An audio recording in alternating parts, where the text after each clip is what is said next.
This is Ian Huyett, and this is my first contribution to Coherent Faith apologetics.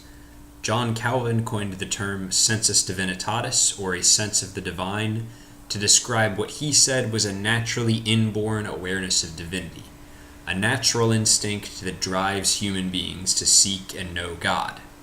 In this video, I'll talk about why Sensus Divinitatis constitutes a powerful argument for theism, and I'll also explain how modern research has shown beyond a shadow of a doubt that John Calvin was correct. Now, atheists like Richard Dawkins like to call faith a trump card that theists use to simply trick their way out of a reasoned debate. But presented as a sense, faith offers a real problem for atheists. All the beliefs of any person about the world outside his own mind are derived entirely from sensory data that arises from biological processes.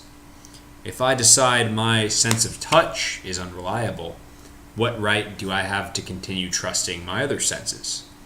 Just as my sense of touch arises out of my biology, my sense of God arises out of my biology. If I selectively affirm the validity of one, but deny the validity of the other, I have a completely incoherent perception of the world. Now, there are two ways to show empirically that Sensus Divinitatis exists.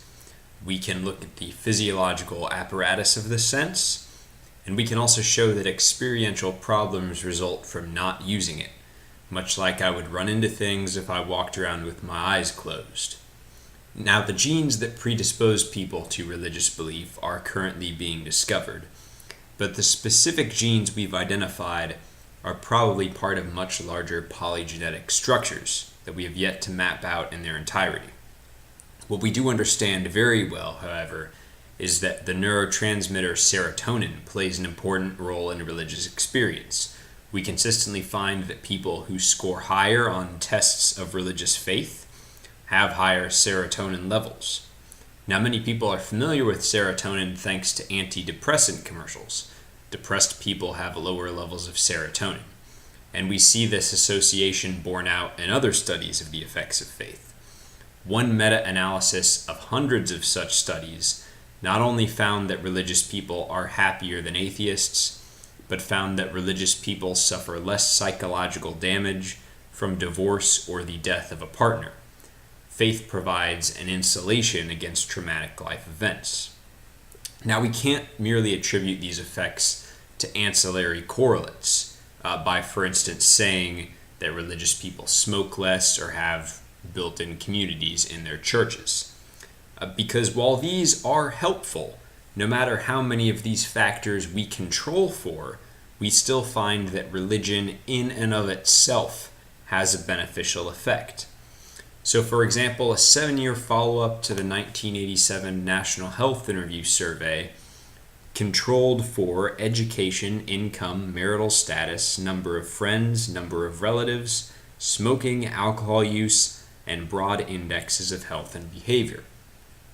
It found that the atheists, people who never attended religious services, had an 87% higher chance of dying during the follow-up period. That gives the religious, on average, about 7 additional years of life. That means that if you take two people, one atheist and one theist, that are the same in all those areas I just listed, we can reliably expect a theist to live 7 years longer. So that is quite an important difference. George Fox, the founder of Quakerism, said he came to his faith experimentally, and it's not hard to see how.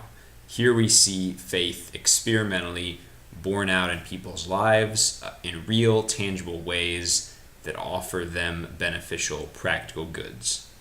So open your eyes and make use of this sense, and let faith be tested and affirmed by these empirical results in your life.